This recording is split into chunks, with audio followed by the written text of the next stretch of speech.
Hi, welcome back to Introduction to Computer Networks at NTU. And this is week 9. Congratulations on surviving the midterm week, guys. Okay, I hope you're surviving. All right. And this is, you know what, already episode 16. This is more than half of a semester already, all right?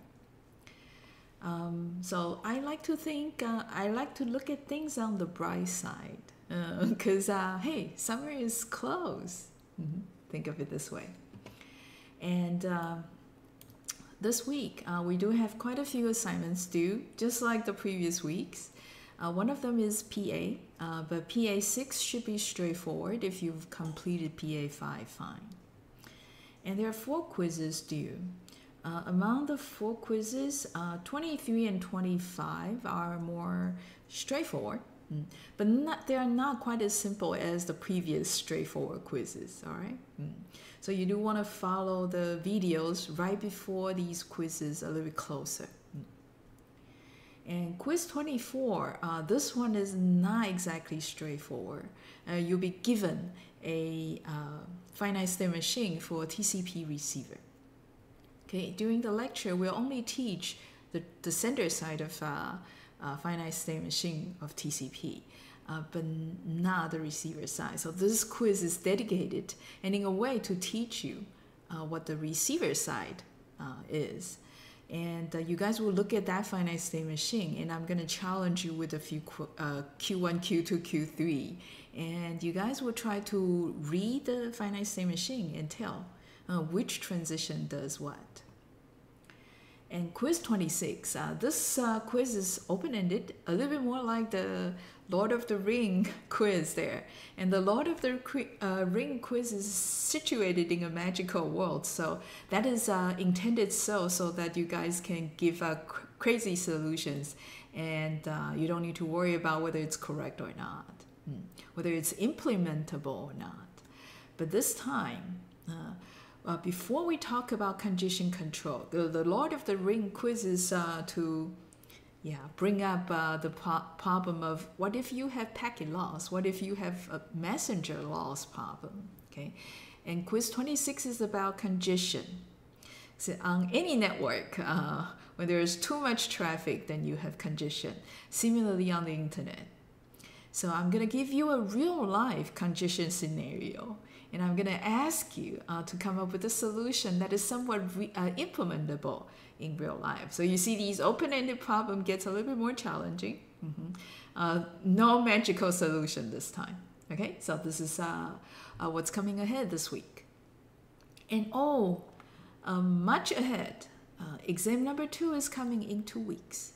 But now you've passed exam 1. I know that some of you did average, okay, but some of you did really well. In either case, you guys look, from my point of view, the distribution is pretty much from the same as the distribution from the previous year. And you guys are in good standing. Okay, even the ones at the with the low score, you guys it looks like you guys will be able to pass the course okay. Okay, so no worries, and focus on learning new things. And exam 2 is very similar. You see that there will be also PA problem sets. There will be problem sets related to PA so that you guys will need to exercise. So make sure that you also, even though that you might designate a particular PA to one of the team members, but you guys want to work on these PAs yourself as well, right? Because otherwise you will have trouble completing the PA problem sets fast enough. Yeah, I know that some of you do not get the scores that are ideal to you because probably there's not enough time. So this time, learn from the experience. You know that then you need to exercise, kind of review the material, review the PA problems before coming to the exams. Good. And I believe that you guys will do well again in exam 2. Do well in a sense, from a professor's point of view, you'll be showing a certain distribution, and it's normal with the mass majority towards the positive side. With a few of you struggling, but you know what? Such is life. There'll be always things that you are not very good at. Same for poly. But hey, stick around. You promised yourself that you'll take this course for credits. You stick to it and you try the best you can.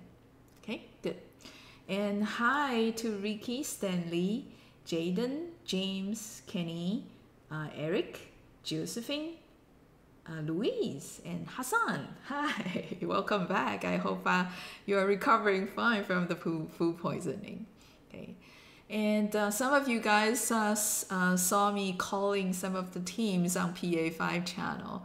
Yeah, you see, accidents happens, things happened. You might forget deadlines or mis-uploaded the assignments every now and then. But the thing is this, learn from it. So figure out why. What's happening there. And if it's just that you just forget about it, set up a reminder, for example, every Friday, to make sure that your teams submitted all the solution for the quizzes and submit PA. Or if you are not in charge of the PA or the quiz assignments, remind the students who are in charge. Make sure that you get a reply from them, right? Otherwise, you're not quite sure, right? You're really getting the help from Gondor. Yeah, there's yet another real life message loss problem. So you want to make sure that your mechanism is working reliably and make sure that you submit all the things that are supposedly easy on time. All right, and yeah, good afternoon, Ivan. And let's move on to the topics. This week, last week is all about RDT, the stop and wait one and the pipeline one. So RDT, reliable data transfer mechanism in general, from the easiest to the most sophisticated. So the pipeline solution now is reliable and efficient. And you can probably imagine the reliable data transfer function in TCP is using one of these nice, efficient, and reliable solution. Okay, so essentially this week is all about the RDT mechanisms in TCP and the mechanisms on the side to support RDT in TCP. All right, and the first topic is to give you an overview. So in this overview, it's a little bit long, 6 minutes and 30 seconds, but it's also kind of the breakdown of this week. Okay, so you will hear certain terms that are familiar because you've already studied the general reliable data transfer mechanism. But you will hear also that TCP is in fact more general. Okay. Previously, when we are explaining, we're going to use a finite state machine to describe an RDT mechanism. We said that we'll just keep the data in one direction.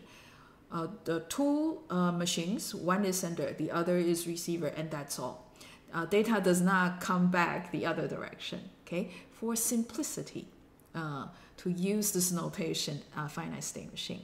But in TCP, between two machines, data can go both directions, so data will be bidirectional.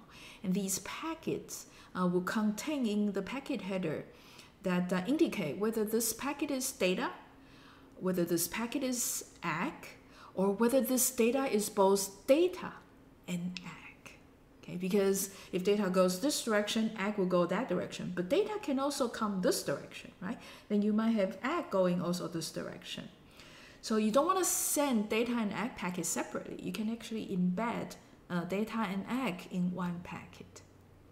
Okay, so that's why in the second topic you will see that we need to look at the packet format. So recall, a packet in the transport layer is segment. So the second topic meant that we'll talk about the packet format, right? And the third is byte count. The sequence number in TCP is sequential, all right, but it does not increment by 1 always. In RDT 3.0, in RDT go back in or selective repeat, the sequence number is always incremented by 1. Packet 1, packet 2, packet 3, packet 4, packet number 23. But in TCP, the packet sequence number counts the first byte of the data. All right. So the next packet sequence number will be the sequence number of the previous packet plus the size of the packet in terms of bytes. So they will not be incremented by 1. It will be incremented by the packet size in bytes. All right. So yeah, the first part is already very exciting. So let's start with the first video, 6.5 minutes, the overview. And this is 3.5, connection-oriented transport, particularly the TCP protocol. So in this particular section, we're definitely going to talk about the RDT implemented in TCP. Now, provided the background, okay, very extensively in 3.4, you should be able to understand TCP's implementation of RDT, TCP's design of RDT. Now, in addition to the RDT in TCP, we are also going to talk about the packet format of TCP. And that is what the segment structure meant here by the textbook authors. And then there are two minor functions, but necessary functions in TCP. One is called the flow control. The other is called the connection management. And this is the overview. TCP we know already. Just like UDP, it's what? End-to-end process-process communication. So end-to-end there can also be referred to as point-to-point communication. We have a sender process and a receiver process. Now, in this connection here, what we're doing is to do reliable and in-order data transmission. Now, what's a little bit unusual when we talk about TCP is this. Instead of earlier, when we were talking about the general principles of RDT, we are counting the data by what? Packets. Packet 0, packet 1, packet 2, packet 3, so on and so forth. But in TCP, we count data all right, but we count the data by the bytes. Byte 0, byte 1, byte 2, and so on and so forth. So that connection here, when we are passing data around, we're actually passing a stream of these bytes. Right? So there's no more message boundaries, or there's no more packet-to-packet separation. Right? And last, this is actually telling you ahead of time that TCP's reliable data transfer is doing this, the pipeline-based RDT, so that we have a window size there, where the size n is definitely larger than 2. And so we could have multiple packets in transit so that the utilization of the connection there can be higher. Okay. Now, what we don't know quite yet is this. This window size is also used not just for reliable data transfer. Later on in section 3.6 and 3.7, you will also hear it's also for the congestion and flow control. Okay, so there's going to be a window size for flow control. And the window size for RDT is also used, okay, for congestion control. And conveniently, in flow control, what's being done is the receiver will every now and then tell the sender, hey, you might want to slow down or you might want to speed up depending on how much the buffer space is occupied at the receiver side. You see what happened at the receiver end of the TCP is this. Data will come in continuously from the sender. Data will be extracted and passed up to the application layer process. So there's an incoming rate and there's also an outgoing rate. When the outgoing rate is slow, incoming rate is fast, then you see the buffer space is quickly exhausted. Okay, so at that point, receiver tells the sender, hey guys, slow down. All right. Now, the other way around, if the buffer space is very empty, then telling the sender, feel free to send more. So flow control there. Okay, mainly allowing the receiver to tell the sender, hey, slow down or speed up, such that there's no congestion occurring at the receiver side. Because if the incoming rate is high, outgoing rate is slow, over time, when the buffer is exhausted, the incoming packet, incoming data will be what? Will be dropped. Okay, so delay long, and you see also data loss there, right there at the receiver. So this is to avoid also congestion. But it's a bit weird. It's actually to avoid congestion at the receiver side, not quite in the middle of the internet. Okay, so when I say in the middle of the internet, I actually meant congestion in the core of the internet. Sender process, receiver process is what? At the end of the internet, at the edge of the internet. So flow control there is to try to control the end processes such that there's no packet drop at either end. Congestion control, on the other hand, is to control such that there's no packet drop or congestion in the middle, in the core of the internet.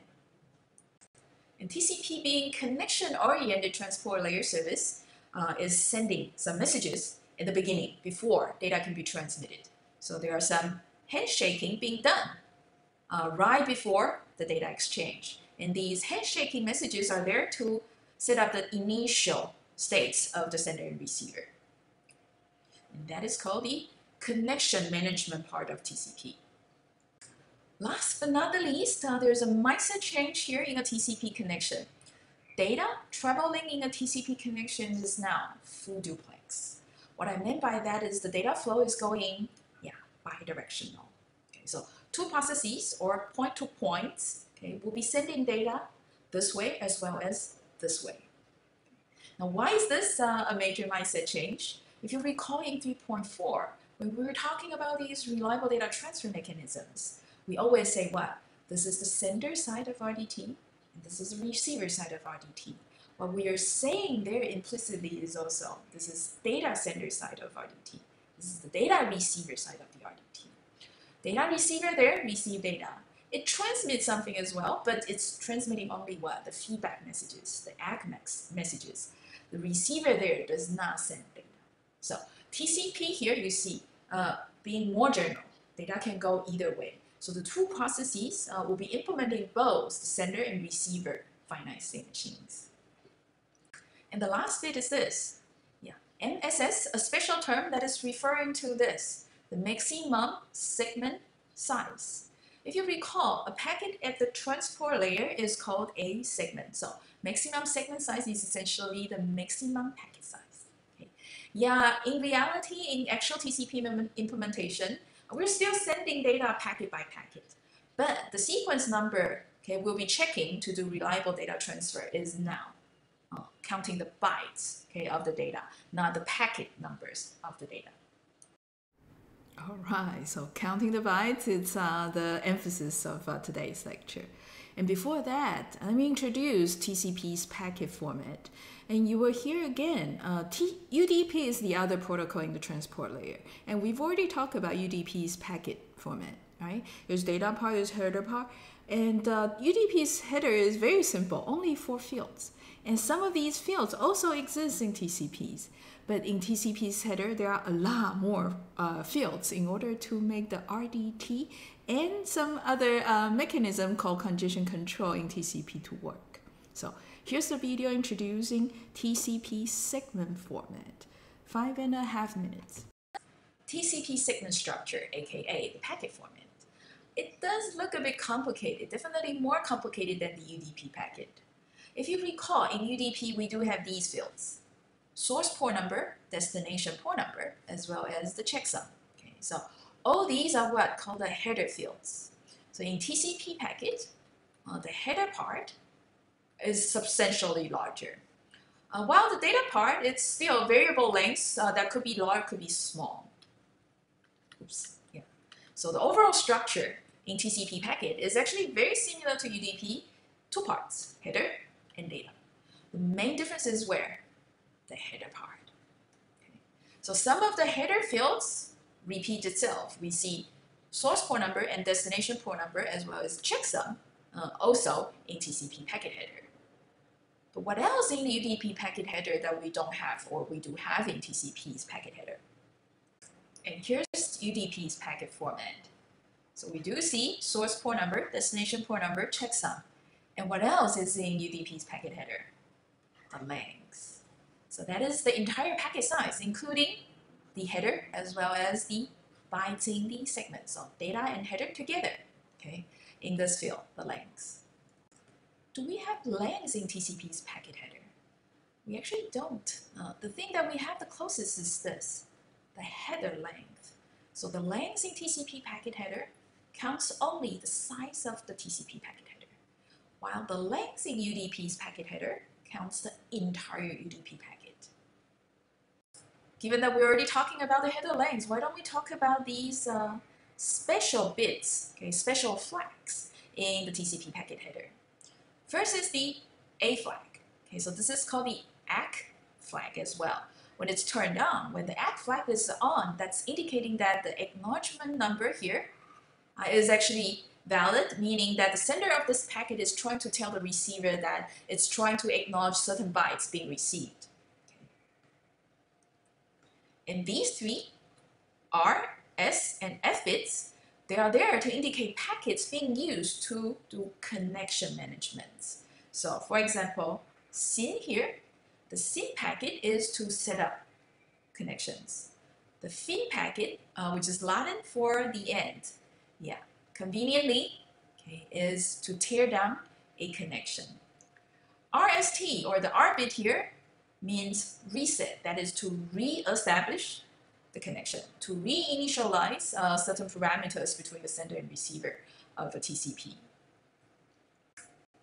And P bit, yeah, P stands for push, that is to push data now. So this is to actually pass the data out as soon as possible, but it's generally not used. Just like the U bit, this is urgent, so this is indicating that whatever data is here is urgent. So pass it out through the network or to the application layer as soon as possible. Okay, so you see urgent, the purpose, and push, somewhat similar. The ambition of the network engineers much early on is also that hopefully a data network or the internet can also allow urgent data being sent, just like we could make it 911 call or in Taiwan 110 call to get police's attention or the fire department's attention as quick as possible. But unfortunately, the way the internet is designed is just not very good for urgent critical data transmission. And yeah, we said that these are not used, so there are a number of bits not being used. But the fact is actually there are two more bits being used. It's called the C bit and the E bit. Now these two bits are not really for reliable data transfer service, not for connection management purpose. They're actually there for congestion control. Okay, but it's not quite the congestion control implemented in TCP though. Okay, it's just that the engineers are expecting, okay, later on TCP's congestion control can be extended, okay, together with the core of the internet such that we could do better control. So there will be two more bits we'll have to talk about, but it will be at the end of chapter 3. And that takes us to, yeah, the urgent data pointer. So this is actually working with the urgent bit. When the urgent bit is on, then the transport layer of TCP is going to look into this pointer and then grab whatever the data that's here indicated by the pointer. So this data here will be extracted and passed out as quick as possible. And receive window here. Yeah, this is the window size for the flow control. Okay. If you recall earlier in the overview, yeah, we say flow control is for the receiver to tell the sender, hey, slow down or speed up. And when the slowdown is to be communicated, receive window here will be a small number. If the receiver wants the sender to speed up, the receive window there will be larger. And the last two fields in the header are these. Yeah, the sequence number as well as the acknowledgement sequence numbers. So these are exactly for the reliable data transfer purpose. But keep in mind, we're now counting the bytes, okay, not packets. All right, so it looks a little bit complicated. You don't have to memorize the header format, just so that you know TCP's header, much more complicated than UDP because it needs to support many more functions. And now, as we are talking about sequence number, right? I keep saying that we are counting bytes. Here's finally the video introducing how you count the bytes. TCP sequence number and ACK numbers, these are very important fields. Let me elaborate more here. First, the sequence numbers. So what the sequence number says in the packet header is to tell you this: the byte stream number of the first byte among all the data bytes in the packet. So, but what is the byte stream number? Yeah, let me explain. This is the original message, which can be really large, generated by the application layer process. Now, as it's pretty long, right? Each byte can be indicated in sequence in byte stream number. So this is byte 0, byte 1, byte 2, byte 3, byte 4, and so on and so forth. So these numbers, these serial numbers, are the byte stream numbers. So when such a message arrives at the transport layer, the TCP sender is going to what? Break them down into smaller parts. Let's assume that in the first segment, it contains only 3 bytes of the data. So in the header here, the sequence number is going to be what? Oh, the byte stream number of the first byte of data, which is 0. For the second packet, in the header sequence number field, what should be the value? It should be the byte stream order of the first byte of all the data, right? So 3 here. Okay, so that's what sequence number meant. And it tells you where the first byte of this data packet is in the original message. So we could track whether all the bytes in the original messages are being transmitted successfully. Second, the acknowledgement number. Now to explain this, let me tell you, TCP implements, just like go back in, cumulative X. So that number there, based on your knowledge of go back in, should indicate what? The last byte of all the data received correctly at the receiver and in sequence. But, well, it's actually not quite. So TCP's acknowledgement number is actually counting 1 byte further. So it's the next byte the receiver is expecting. So that number is the number of the next byte the receiver is expecting. Therefore, it will also be the what? The sequence number of the next data packet coming from the sender. And with that said, many of you will probably guess that TCP's reliable data transfer mechanism is similar to go back in. You are actually correct. So let me borrow the diagram that I've been using to explain the sender side behavior of go back in here. The only difference is just that previously, now each rectangle indicates a packet, but now we are counting bytes instead of packets. So each of these are what? Bytes. So we have green bytes, yellow bytes, blue bytes, and gray bytes. But similarly to go back in, the green bytes are what? The bytes that are already sent and acknowledged. Yellow ones are the bytes sent and not yet acknowledged. Blue bytes are those usable, so if there are more data the application layer process wants to send, we could now turn these blue ones to yellow. So usable but not used. Gray ones, not usable because it's what? Outside of the window size, outside of the window limit. Now, the sender generates a data packet. What's going to be in the sequence number is what? The first byte of the data and the byte stream number of it. And if an acknowledgement is coming back to the sender, acknowledging this packet, the acknowledgement number here is going to indicate what? The byte stream order of the next yellow packet. So this first one here is going to turn green. Yeah, so add number here is the first yellow next. And the last bit here is again about TCP's RDT being very similar to go back in. So if you recall, go back in's receiver, when it receives out of order packets, what does it do? It drops all the out of order packets. Now that is actually a wasteful use of network bandwidth, isn't it? So TCP here allows a bit more flexibility. The programmers themselves can decide whether to buffer the out of order packets or to drop them.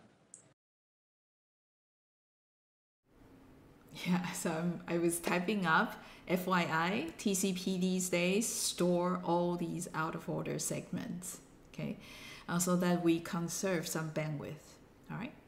So that was the general idea of byte count, but if you pay attention, you know that it's straightforward. Essentially, we call a packet by the first byte. We count the packets by the first byte. And so the second byte is the first byte sequence number plus the packet size of the previous packet. Good. So that's now exercise, byte count. With an example, it's a simple telnet connection. Now let's exercise what we learned about the TCP sequence numbers and ACK numbers using a simple telnet scenario. The setting is this. We are here at host A. We've already started the terminal and it's connected to the remote machine, host B. So what happened in the telnet is this. When we hit C, a key locally, okay, so user type C, what happened is this. Host A sends a byte, that character C, to the remote machine. Now the remote machine is going to receive this and see what to do with it. Okay. Now because it's a very straightforward character C, not like escape or control C, therefore what it does is going to be simply echo back the character C to the local host. So host A here will receive the echo C and then display on the local terminal. So once again, host A here has 1 byte to send. Host B here has 1 byte to send. And that's the scenario. Now, the 1 byte of data generated by the telnet process. As soon as it arrives at the transport layer, we're going to add header to it. So sequence number, ACK number being added to it. And the data is simply a character C. Now, when this packet arrives at host B is going to what? Yeah, echo with the same character C. And in the meantime, acknowledge receipt of the data packet earlier. Right? So what will be the sequence number and ACK number will be generating? Well, we send 1 byte of data. What should be the sequence number there? Well, go back here. The ACK number is indicating what is the next sequence number. Yeah, the sender of the ACK packet is expecting. Therefore, sequence number we know should be 79. Now, what should be the ACK number here? Well, ACK number is what? The last byte received and then counting further by 1 byte. What is the last byte received? Yes, 42, because there's only 1 byte. And counting further, yeah, we say ACK 43. And this is also host B telling host A what is the next data byte expected. And therefore, we see the next packet coming back from host A, sequence number 43. But host A here is not echoing C anymore. All it needs to do is to what? Acknowledge receiving this packet. Right? So ACK packet needs to be what? Last byte received by host A, which is 79 because there's only 1 byte. And counting further by 1. Therefore, we get 80. So you see, quite obviously, in order to find out what is the next sequence number, look at the packet coming the other direction's ACK number. In order to find out what is the ACK number, look at the packet sequence number coming the other direction. Similarly, sequence number here, look at the ACK. The ACK number, look at the sequence of the last packet coming the other direction. All right, that takes us to quiz 23. All right, so you see quiz 23. The scenario on the left, let's keep it simple. The data is unidirectional. The data always go from A to B. Okay, so let's go over by count in this scenario. So host A here is the sender of the data. So sequence number starting from 100 and the size of the data is 8 bytes. What will be the ACK? Yeah, 100 plus 8. Good. Second data, therefore, carries the sequence number 108 because ACK always indicates the next byte expected. And if the size is 12, 108 plus 12, the ACK will be 120. All right. So it's very straightforward in the unidirectional case. Now, TCP is bidirectional, as you heard earlier. So let's consider this scenario on the right. The data will be going in between, back and forth. A could be sending data, B can also be sending data. Okay. So for example, here, data coming from A, and the size is 30. Okay. And therefore, you can probably derive what is the ACK number, right? Sent from this packet generated from B and back. But B will also be sending data in the meantime, and that will be what piggyback with the ACK. So yeah, the packet to be sent will carry sequence number A, and the size of data is 80. From this, you can probably derive what D will be, right? Good. So guys, figure out what the value of A, B, C, D, E, F will be, okay, through this scenario. So you see that the data can go this direction and as well as this direction. All right, so let's go to the score space. I see some of the teams are actually picking this up really well. So guys, you have 2 minutes.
Alright, so I guess for many of you, it's not necessary to take all that much time.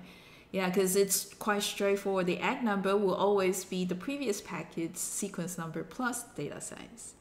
And the sequence number will be what? Indicated by the ACK of the previous packet, right? That's exactly what the end of the video was saying.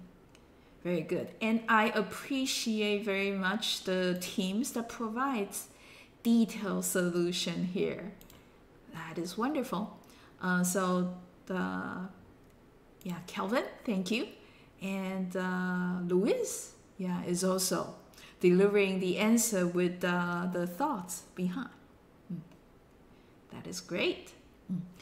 In fact, the thoughts behind your answer is what's more important. All right, good. And from that, I can see that you guys are picking up the byte count notion in TCP very well. You see that the sequence number is very important before we can talk about RDT, right? Because RDTs are all, especially for pipeline RDT, we have a whole bunch of packets in line. We need to track them by the sequence number. Okay, now you know how to track TCP's packets by the byte count sequence number. And we'll move on to talk about the next topic. Okay. By the way, for these straightforward quizzes, I usually take the fast responders, but you see that you guys are all closely fast. So what I would do also is that I will be a little bit more general. So fast response means a time window fast. Okay, so if you are if you submit within a minute or two from the first response, then you will still be counted as a fast answer. Okay. Some of you probably observe how I give the extra credit already for the straightforward quizzes. Okay, so no need to super eager and hurry. Yeah, I think it's perfectly fine, such as Kelvin and Luis taking some time and explain what the thoughts are behind. And we'll talk about another topic. It's called the timeout interval. So when we were explaining the RDTs in general, we talk about, we need to send ACK, we need to send NAC and stuff like that. But we never really talk about, hey, if we add a timer and when the timer expires, we retransmit a packet, how long that timer should be, right? And we had some debates earlier whether we should resend the packet quickly after receiving a duplicate ACK. Maybe it's a good thing. But maybe it's not a good thing. It really depends on also how long the timer is. If the timer is short, why retransmit early, right? If the timer is going to be short, and when the timer expires, you're going to retransmit it anyway. But if the timer is long, then maybe it makes sense, right? Retransmit packet receiving a duplicate ACK. See? So it's a little bit tricky. Exactly how you design your RDT might have something to do with how you design the timer, the timeout duration, the timeout interval. Okay, so this topic is dedicated to how TCP decides the timeout interval. All right. So first is to introduce a debate. Do you like the timer being long or short? It seems that if it's too long, not good, right? If it's too short, is it good? Probably not, right? It will take time for the message to go and for the ACK to come back. Recalling the Lord of the Ring quiz, right? The messenger will need time to go to Gondor and back, right? So when do you retransmit? If you retransmit too fast, it's probably unnecessary, isn't it? So too long, too short, either way, not good. All right, so we'll start by that and then gradually introduce what is the proper interval. So hey guys, now you can probably think that it should at least be the round trip time, right? The time it takes to go to Gondor and back, at least that. Otherwise, you'll be sending messages that might not be necessary. So you see in this video, too long, too short, interval, not good. And the first thing to do is probably for TCP to estimate the round trip time from the sender to the receiver and back. Now with the fundamentals of TCP packet format, TCP being bidirectional, and we're actually counting bytes instead of packets. So with these out of the way, we can now come back to talk about the reliable data transfer mechanism implemented in TCP. Before Polly shows you the finite state machine of TCP's RDT, let's define this thing first. It's called the timeout interval or timeout value. Now TCP being implementing a reliable data transfer protocol, it needs to also define this thing clearly. What is that? If you recall back and go back in, we said that after packet gets transmitted, we start a timer. That timer is going to tick, tick, tick. If an ACK does not come back before that timer expires or that timer times out, then what? We retransmit packet. So this timer there is to allow us to decide whether a packet is lost inside the network. So it's part of the RDT mechanism that is very critical. And that interval determines how long the retransmission is going to go. And that influences the performance of a reliable data transfer. We know already in some earlier example, if that timer is set too short, so packet can sometimes travel the internet a bit longer than usual. If that timer is too short and expires, then retransmission right before ACK arrives back, then this retransmission there is unnecessary and premature. Okay? That is not a good thing in terms of bandwidth consumption. So, not good. If that timer is too long, the intuition also says it's going to take a long time for the sender to discover there's a packet loss and try to recover from it. So you see that the user experience with sending data over this connection is not going to be good. Okay, so slow reaction to packet losses. Either case, not good. So how do we find a balance? How do we set or how do we estimate the timeout interval? You see, it's not that far-fetched. You heard Polly saying this already. The interval should at least cover what? The time data travel to the receiver and the ACK coming back from the receiver. And we know this is called what? The round trip time. But you also heard Polly saying that sometimes it takes longer for the data or ACK packet to travel the internet. Therefore, the timeout interval there should be set to cover longer than most of the round trip time that the pair of sender-receiver might experience. And that is the idea behind how TCP estimates the timeout interval. And you see also, in TCP, it needs to observe the round trip time repeatedly in between the pair of sender and receiver. Right? And this is exactly how it's done. Okay. For a pair of data goes out and the ACK come back, it calculates the time differences between receiving of ACK to the sending of data, and we get a sample RTT. Now, there will be a lot of these sample RTT for each data and ACK pair. But we'll ignore the data ACK pairs due to retransmission. So some of these data might get lost and therefore they get retransmitted.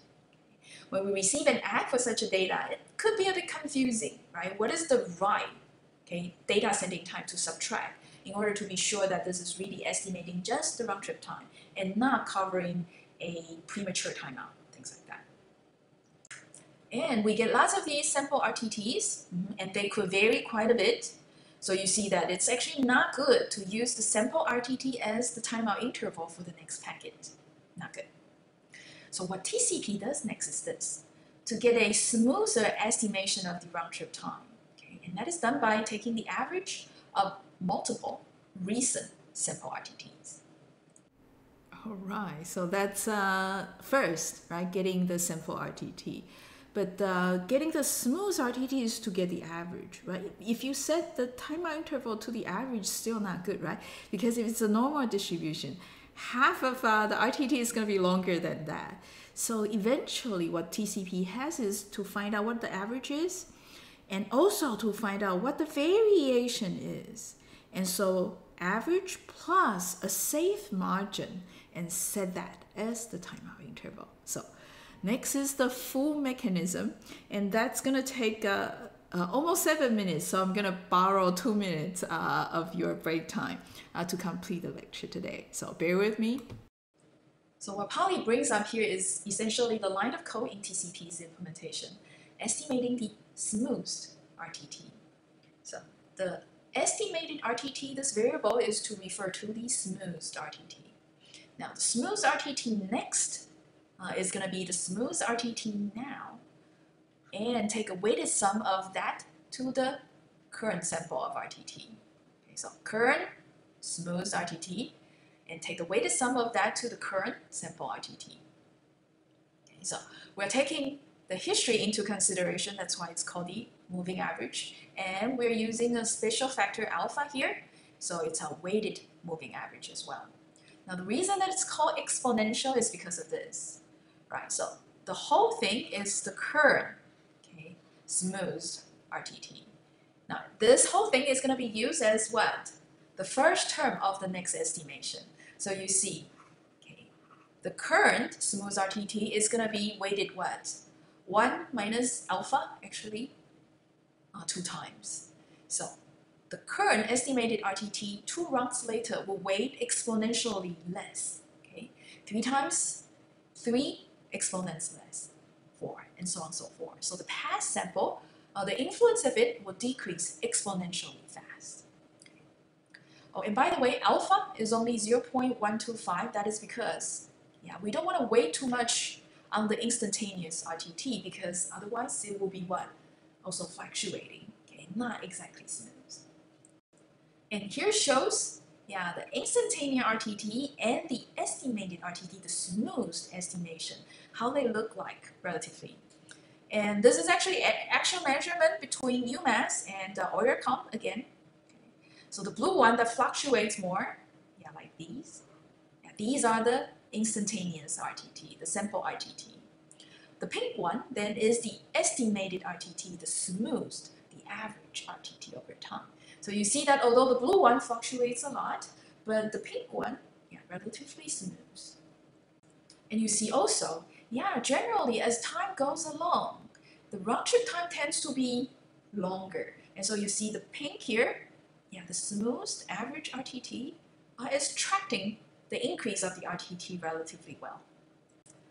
But be careful here. The estimated RTT is definitely not quite yet the timeout interval used by the TCP. Because if you do, you see these guys here, yeah, the round trip time is actually way longer than the timeout interval. So for all these guys, you will get premature timeouts. So the estimated RTT there is certainly not covering most of the round trip time observations. So there's more. Therefore, in TCP, the timeout interval is the estimated RTT plus a safety margin. So estimated RTT is the what? The average. And the timeout interval should be the average plus a safety margin there, such that all these simple RTT fluctuates in the middle will be covered. Or, yeah, the more simple RTT being covered by the safety margin, the better. Challenge next is to set the safety margin. And the thinking behind setting the safety margin is this. If the sample RTT fluctuates a lot, yeah, we use a larger safety margin, right? Small fluctuation, smaller margin. Therefore, the key is to estimate the variation of the sample RTT. So the challenge boils down to estimate the variation of sample RTT. And that can be done this way. So sample RTT is the instantaneous RTT. And estimated RTT there is the variable storing the average RTT. So the deviation is essentially what? Yeah, the sample RTT subtracting the average RTT. Right? Now, of course, we will not be using this, yeah, by itself to set the safety margin, because this is also what? Instantaneous deviation, right? So let's estimate the smooth deviation of round-trip time, okay, by the EV-RTT, and borrowing again the technique, the exponential weighted moving average, to get the smooth def-RTT. So the next def-RTT will be the current def-RTT and the weighted sum of that to the instantaneous deviation of RTT. All right, so the only thing left is just the beta factor, and it's also set to a small value so that we weigh less on the instantaneous deviation. As to why it's 0.25, not 0.2, not 0.125. Yeah, these alpha beta values are usually given because people have been using these values and they seem to work out fine, and engineers later on will just borrow using the same setting. And now finally, the timeout interval. It is the estimated round-trip time plus the safety margin, which is determined by the deviation of round-trip time.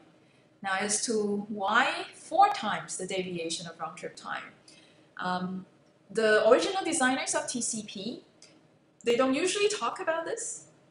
I mean, the 4 could be a result of repeated experiments, but Poly guessed also it could be because of this. They have assumed the sample RTT distribution being normal.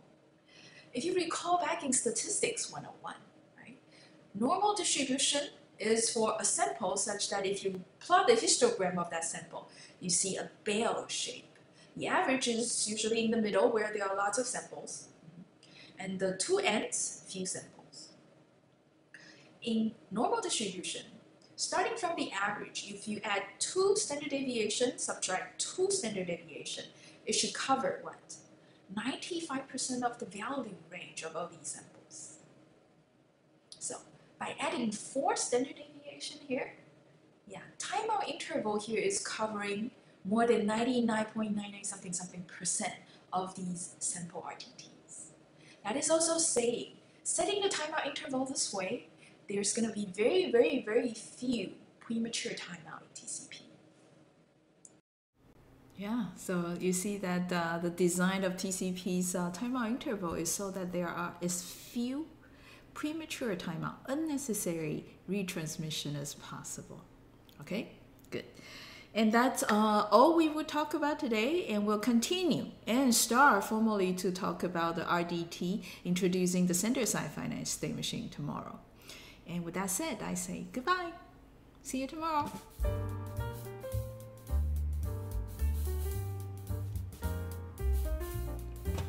Okay, bye.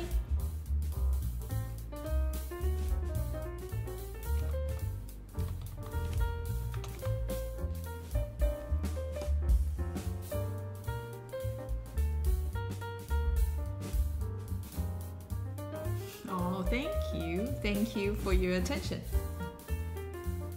Okay, bye.